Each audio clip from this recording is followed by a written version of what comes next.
हर घड़ी बदल रही है रूप जिंदगी, छाँव है कभी कहीं है धूप जिंदगी, हर पल यहाँ जी भर जियो, जो है समा कल हो ना हो। मैं राज मिश्रा फिर से आप सभी का स्वागत करता हूं अपने इस चैनल फन मैथ्स मिश्रा में। तो दोस्तों, मैं आज बहुत ही लाजवाब चैप्टर लेकर आ गया हूं आपके सामने, और आज का पार्ट 5 है, अलजेब्रा का पार्ट 5। तो आज हम पढ़ेंगे फैक्टराइजेशन ऑफ पॉलिनोमियल्स। हिंदी में इसको बोलते हैं बहुपद का गुणनखंड।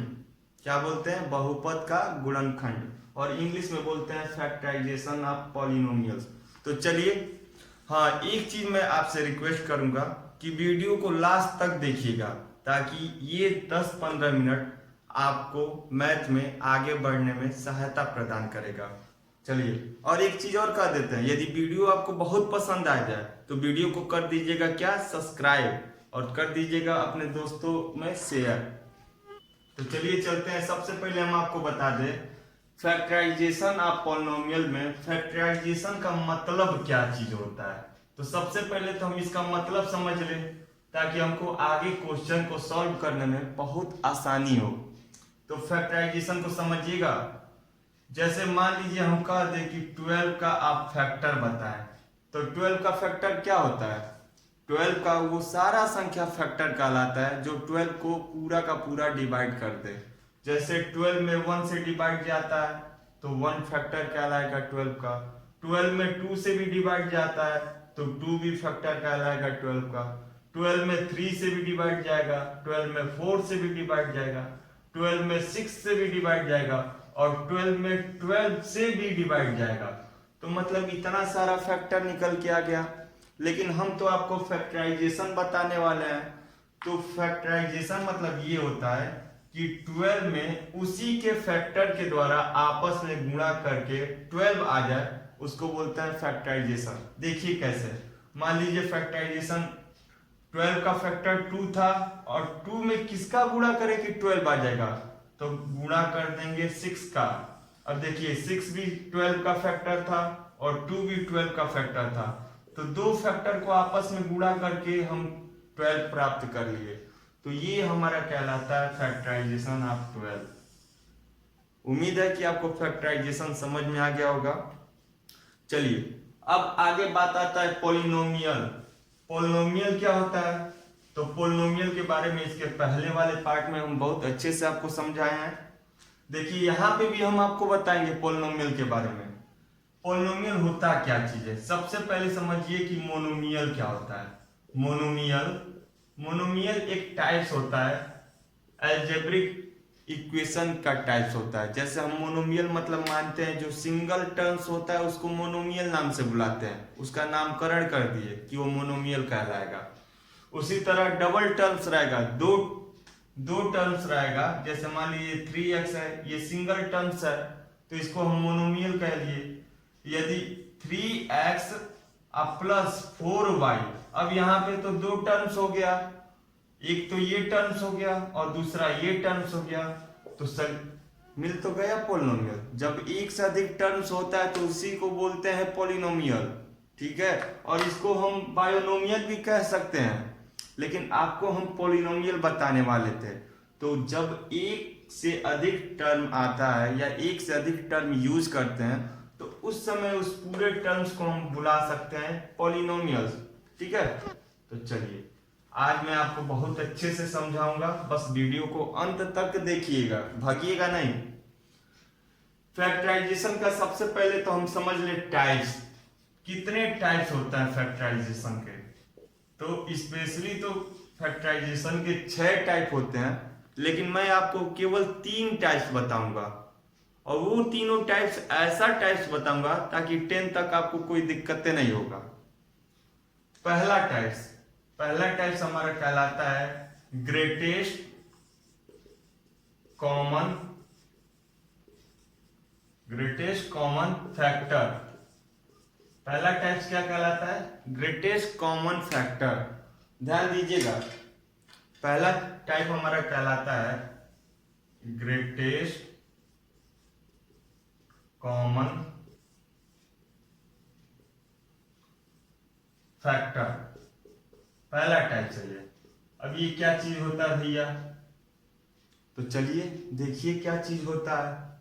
होता इसमें ये है कि कोई भी नंबर हम मान लीजिए, कोई भी एक एग्जाम्पल लेके आपको समझाते हैं ताकि आपको एग्जाम्पल बहुत आसानी से समझ में आ सकता है।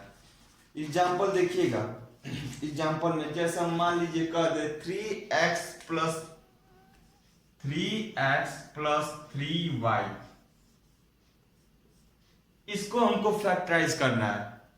तो देखिए ग्रेटेस्ट कॉमन फैक्टर फैक्टराइजेशन का एक ऐसा टाइप्स होता है, इसमें जो हम पूरे टर्म्स को ध्यान से देखते हैं और पूरे टर्म्स में जो हमको कॉमन मतलब जो हमको दोनों में मिल जाए आसानी से, उसको हम बाहर निकाल लेते हैं। जैसे देखिएगा इसमें है 3 और इसमें भी है 3, तो दोनों में है 3, तो दोनों को हम एक कॉमन के रूप में ले ले, 3 ले लिए। और कुछ कॉमन निकल रहा है नहीं, तो चलिए बाकी को हम डाल देते हैं बक्से में, मतलब ब्रैकेट में डाल देते हैं। हो तो गया हमारा, हो गया। चलिए अगला क्वेश्चन देखते हैं। इसी में हम अगला हमारा इसी टाइप में आएगा, ग्रेटेस्ट कॉमन फैक्टर में आएगा x पे पावर 5 अब प्लस x पे पावर 7। अब इसको हम करते हैं, तो सबसे पहले आपको थोड़ा सा ये बता दूं, x पे पावर 5 का मतलब होता है कि x 5 टाइम्स मल्टीप्लाई हो रहा है। x कितना टाइम्स मल्टीप्लाई हो रहा है, तो 5 टाइम्स मल्टीप्लाई हो रहा है। ठीक है, आपको थोड़ा सा स्क्रीन पे दिख नहीं रहा होगा, लेकिन मैं 5 बार मल्टीप्लाई किया हूं। उसी तरह x पे पावर 7 लगा है, तो इसका मतलब हुआ कि x कितना बार मल्टीप्लाई हो रहा है, तो x 7 बार मल्टीप्लाई होगा। 1 2 3 4 5 6 7, 7 टाइम्स मल्टीप्लाई हो रहा है। अब देखिए दोनों में कितना x कॉमन हो रहा है, तो दोनों में गिनिएगा तो इसमें तो 5x है, कम में x है, इसमें 7x है, तो इसमें से 2 x छोड़ दीजिए, इसमें भी 5x और उसमें भी 5x, मिल गया ना 5x कॉमन। इसका मतलब हम x5 हम कॉमन ले सकते हैं। और ब्रैकेट में अब बताइए, इसको हम डिवाइड कर देते हैं दोनों नंबर में, x5 से x5 में डिवाइड कीजिएगा, कितना आएगा। कोई भी नंबर खुद को कितना बार में डिवाइड करता है, 1 बार में डिवाइड करता है। देखिए दोनों नंबर सेम है, तो ये इसी नंबर को 1 बार में डिवाइड करेगा। प्लस x5 को x7 में डिवाइड किया जाए, तो x5 5 को से 5 को x कट गया, बचा कितना, 2 ही x बचा, तो x पे पावर 2 रह जाएगा। यहाँ पे हो गया फैक्टराइजेशन। कोई दिक्कत है, कोई दिक्कत नहीं है। चलिए एक और देखते हैं, थोड़ा सा क्वेश्चन को हल्का सा बदलते हैं ताकि पता चले कि किस किस टाइप का क्वेश्चन होता है और कैसे कैसे उसको किया जाता है। अगला क्वेश्चन है 12 पे 12x power 3 minus 16x power 6, ये हमारा अगला क्वेश्चन है। ध्यान दीजिएगा 12x power 3 minus 16x power 6। अब देखिए, अब आप सोच रहे होंगे कि इसमें क्या कॉमन निकालेंगे, इसमें तो नंबर नहीं मिल रहा है, तो रुकिए और देखिए कैसे कॉमन निकलता है। देखिए कोई ऐसा संख्या सोचिए जो दोनों को डिवाइड करता हो, कोई भी एक ऐसा संख्या सोच के बताइए जो दोनों संख्याओं को डिवाइड कर दे, तो निकल गया 4 होगा। और बड़ा से बड़ा संख्या सोचिएगा, आप सोचेंगे कि 2 से दोनों डिवाइड होगा, तो रुकिए ना, 2 से ऊपर जाइए एक बार, उससे भी कोई अधिक बड़ा संख्या जो दोनों को डिवाइड कर दे, तो 4 हुआ कि नहीं। अच्छा 4 से भी बड़ा कोई संख्या हो सकता है, 4 से बड़ा कोई संख्या होगा जो दोनों संख्याओं को डिवाइड कर देगा, नहीं, तो सबसे बड़ा संख्या 4 है, तो 4 ले लिए कॉमन। और इसमें क्या लेंगे कॉमन, तो इसमें x पे पावर 3 और इसमें x पे पावर 6, तो कम से कम दोनों में x पे पावर 3 x पे पावर 3 होना चाहिए कॉमन, तो x पे पावर 3 कॉमन ले लिए। चलिए अब डिवाइड कर देते हैं, 4 से 12 डिवाइड किए। हमेशा ध्यान दीजिएगा, नंबर को मतलब कांस्टेंट को कांस्टेंट में डिवाइड कीजिए वेरिएबल को वेरिएबल में डिवाइड दीजिए, ठीक है, ताकि आसानी से हो, आपको कंफ्यूजन ना हो कोई। तो 4 से 12 में भाग दिए, 3 बार में गया, और x3 से x3 तो पूरा का पूरा कट गया, माइनस है माइनस कर दिए, 4 से 16 में भाग दिए, 4 आया आंसर, और x3 से इसमें का x3 तो गायब हो गया, इसमें बचा कितना अभी x, तो अभी 3x और बचा, तो x पे पावर 3 यहाँ पे लग जाएगा। हो गया सॉल्व, कोई दिक्कत? कोई दिक्कत नहीं। चलिए आगे बढ़ते हैं। अगला टाइप्स हमारा क्या आता है? अगला टाइप्स आता है हमारा ग्रुपिंग मेथड। अगला टाइप्स हमारा होता है ग्रुपिंग मेथड, और ये सबसे इंपॉर्टेंट है, सबसे ज्यादा ये पूछा जाता है, तो इसको थोड़ा और ध्यान से देखिएगा। पहला तो बहुत आसानी से हम लोग कर लिए, हंसते खेलते हुए पहले को सॉल्व कर दिए, दूसरे को भी ऐसे ही सॉल्व करेंगे, बस लास्ट तक देखिएगा। ग्रुपिंग मेथड में क्या होता है कि हम इसको पहले तो ग्रुप में बनाते हैं। पहले क्या करते हैं, कोई भी मान लीजिए, हम आपको एग्जाम्पल पे समझाते हैं ताकि आसानी से समझ आए। जैसे मान लीजिए कह दे कि x स्क्वायर अब प्लस 5x प्लस 6, ये हो गया हमारा एक छोटा सा क्वेश्चन। हम सिंपल क्वेश्चन रख के समझा रहे हैं ताकि एक बार जब समझ में आ जाएगा ना, तो कठिन से कठिन क्वेश्चन को भी आप सॉल्व कर लीजिएगा। तो देखिए, सबसे पहले इसमें कुछ नियम होता है, उस नियम को हम जान लेते हैं कि कैसे करते हैं। पहला, एकदम पहले नंबर को लास्ट वाले नंबर में ले जाके गुणा कराते हैं, पहले वाले नंबर को एकदम लास्ट वाले नंबर में गुणा कराते हैं। अब देखिए x स्क्वायर है ये, और ये है 6, रफ में कहीं कर लीजिए, इधर रफ कहीं कर लीजिए। तो रफ में हम करते हैं 6 में यदि हम x स्क्वायर का गुणा करें तो आंसर हमको 6x स्क्वायर मिला। चलिए अब इस बीच वाले को हमको ऐसा तोड़ना होता है कि बीच वाला क्या नंबर है, बीच वाला नंबर मेरा 5x है, 5x को ऐसा दो हिस्सों में तोड़िए कि इन दोनों नंबर को, जो दोनों हिस्सा हम तोड़ रहे हैं, इन दोनों नंबर को आपस में जोड़े तो वापस 5x आ जाए, और गुणा करे तो 6x स्क्वायर आ जाए। फिर से देखिए, आपको कंफ्यूजन ना हो, फिर से मैं एक बार बता रहा हूं। सबसे पहले आपको थोड़ा आसान तरीके से बताते रहा हूं, इससे भी आसान तरीका हो सकता है। क्या हो सकता है देखिएगा,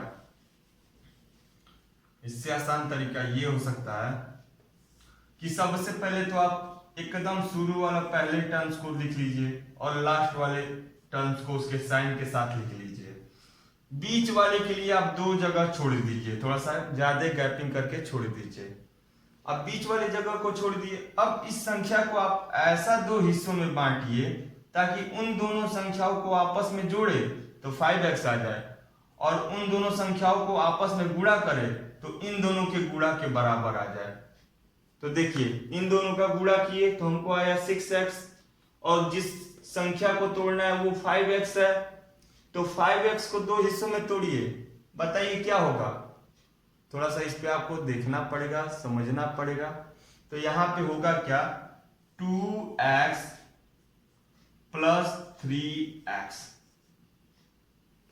2 और 3 को जोड़िएगा 5x हो गया, 2x और 3x को जोड़िएगा तो 5x हो जाएगा, और 2x और 3x को गुणा आपस में कीजिएगा तो 6x स्क्वायर आ गया कि नहीं आ गया। तो इस तरह से होता है। अब इसको हम बोलते हैं ग्रुपिंग मेथड, मतलब ये ग्रुप में बट गया। इसको दो दो को हम पेयर बना लेते हैं, इधर का 2 पेयर, इधर का ये 2 पेयर, और उसमें वापस उसी तरीके से करते हैं, ग्रेटेस्ट कॉमन फैक्टर वाला सिस्टम। तो इन दोनों में कॉमन निकल के आ गया x से भाग देते हैं तो x, अब प्लस 2 आ गया, इधर चलते हैं, इसमें हम कॉमन ले लिए 3, तो इसमें आ गया x और प्लस 2। एक बात मैं आपको बता दूं, यदि दोनों bracket same to same number आ जाए तो समझ लीजिएगा कि आप एकदम सही रास्ते पे हैं, मतलब आपका आंसर सही होने वाला है। चलिए, अब जो कॉमन है दोनों में सेम जगह है तो उसको एक ही ब्रैकेट में हम मान लेते हैं और अगले को ब्रैकेट में डाल देते हैं, x प्लस 3 आ गया, बन गया, हमारा फैक्टराइजेशन हो गया। कोई दिक्कत है? कोई दिक्कत नहीं है। चलिए अब आते हैं तीसरा पे। तीसरा हमारा क्या कहता है, तीसरा हमारा आइडेंटिटी के बेस पे मान होता है। हमको आइडेंटिटी पहचाने, आइडेंटिटी क्या होता है, जो हम फार्मूला याद करते हैं ए प्लस बी का होल स्क्वायर, ए माइनस बी का होल स्क्वायर, या ए स्क्वायर माइनस बी स्क्वायर। तो इन सब का जो हमारा होता है ना थ्योरी, उस थ्योरी के रूप में लिखा होता है पॉलिनोमियल, और हमको उसको पहचानना पड़ता है। जैसे मानिए आपके सामने मैं पहला क्वेश्चन करता हूं, देखिए पहचानिए पहला किस थ्योरी पे लिखा है, किसके फार्मूले पे ये बना है पॉलिनोमियल, नहीं पहचाने? चलिए हम है ना, हम आपको बताते हैं। ये बना है, आप देखिए ध्यान से देखिएगा, a square plus 2ab plus b मतलब 16 किसका स्क्वायर हो गया, तो 16 4 का स्क्वायर हो गया। देखिए हम इसको इस तरह से कह सकते हैं कि ये किसका बना है, a प्लस 4 का होल स्क्वायर है। पहचाने? देखिए a प्लस 4 का स्क्वायर क्या हो सकता है, a स्क्वायर प्लस 2ab मतलब 2a, और यहाँ पे हो गया 4, क्योंकि b का मतलब तो 4 है, तो हो गया ना 4a हो गया। ये इसको पहले हम सिंपल ही लिख के आपको दिखाते हैं, बीच में कोई साइन नहीं है मतलब मल्टीप्लाई हो रहा है। देखिए तोड़ के इसको देखते हैं वापस, a का स्क्वायर करते हैं, a स्क्वायर हो गया, अब प्लस 2a4, a का वैल्यू a ही है और b का वैल्यू 4 है, और शुरू में तो 2 लगा ही होता है फार्मूला में, तो हो गया ना 2 और 4 का मल्टीप्लाई किए 8 हो गया, और आ गया a वेरिएबल के रूप में यहाँ पे रह गया। प्लस 4 का स्क्वायर तोड़ेंगे क्या होगा, तो 16, वापस पहुंच गए कि नहीं हम उस रूप में। हमको करना क्या होता है, इसमें हमको केवल पहचानना होता है, तो बहुत ध्यान से इस चीजों को कीजिएगा। इसमें आपको थोड़ा सा याद करना पड़ेगा आइडेंटिटी, और नहीं याद होगा तो मेरा पार्ट 4 देख लीजिए, उसमें आपको आइडेंटिटी याद करने की जरूरत ही नहीं पड़ेगी, आप वैसे ही बना लेंगे। चलिए दूसरा क्वेश्चन देखते हैं। ये तो a प्लस बी के होल स्क्वायर पे था, कोई a माइनस बी के होल स्क्वायर पे देख लेते हैं। तो a माइनस बी के होल स्क्वायर पे भी हम क्वेश्चन सॉल्व करेंगे। देखिए a माइनस बी का होल स्क्वायर कोई एग्जांपल लेते हैं, तो हो गया आपका, हमारा हो गया 4m square minus 12mn plus क्या हो गया 9, क्या लिख सकते हैं, प्लस हम लिख सकते हैं 9n स्क्वायर। अब देखिए कैसे होगा, आपको ये पहचानना पड़ेगा, सबसे पहले तो आपको ये पहचानना पड़ेगा कि ये किस फार्मूले का ये गुणनखंड है, किस फार्मूले का ये फैक्टराइजेशन है, तो पहचानना पड़ेगा सबसे पहले आपको। चलिए पहचानते हैं। तो हमको तो लगता है कि ये a माइनस बी के होल स्क्वायर पे है।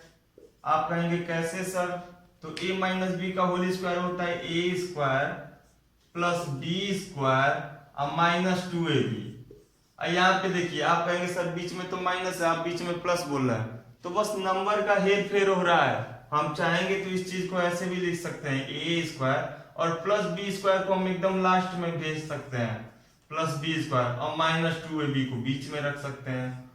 तो चाहे ऐसे लिखे चाहे ऐसे लिखे कोई दिक्कत नहीं है।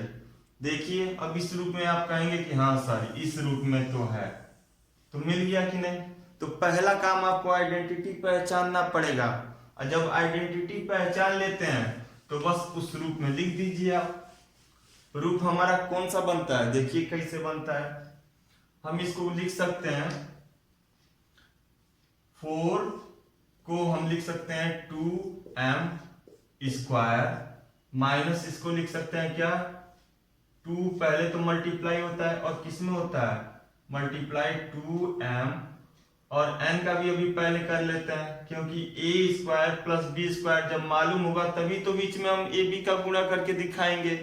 तो पहले बी स्क्वायर मालूम कर लेते हैं, b हमारा निकल के आता है 3n पे पावर 2, इसका मतलब 2ab, तो 2 तो फार्मूले का हो गया, a हो गया 2m और b हो गया 3n। अब करके देख लीजिए वापस वो आ रहा है कि नहीं। और ये किसका है, तो ये हमारा बनता है a माइनस बी का होल स्क्वायर। a यहाँ पे है मतलब a हमको ये पता चल गया, b हमको ये पता चल गया, तो सिंपली हम चाहे तो इसको a मान ले, इसको मान लिए a और इसको मान लिए b। अब हमको केवल लिखना है इस रूप में a माइनस बी का होल स्क्वायर। मतलब हम इसको चाहे तो लिख सकते हैं a का मतलब 2m हो गया और b का मतलब माइनस बी का मतलब 3n हो गया। इन दोनों को हम दिखा दिए स्क्वायर के रूप में। तो हो गया कि नहीं इसका फैक्टराइजेशन। तो कितना आसानी से हम सीखते हैं। जरूरत है मेरे भाइयों केवल प्रैक्टिस की। आप यदि मैथ में डेली 1 घंटा पढ़िए ना तो मैं आपको गारंटी देता हूं कि आप एग्जाम के टाइम में सबसे टॉप पे आएंगे। बस थोड़ा सा होता है जरूरत दिल में आग लगने की। एक बार ये दिल में आग लगा ना मैथ का तो फिर आप देखिएगा मैथ में आप कहां तक पहुंचेंगे। तो चलिए वीडियो को यहीं तक रोकते हैं और फिर अगले वीडियो में मैं आपको कुछ नई जानकारी के साथ, तब तक के लिए जय हिंद।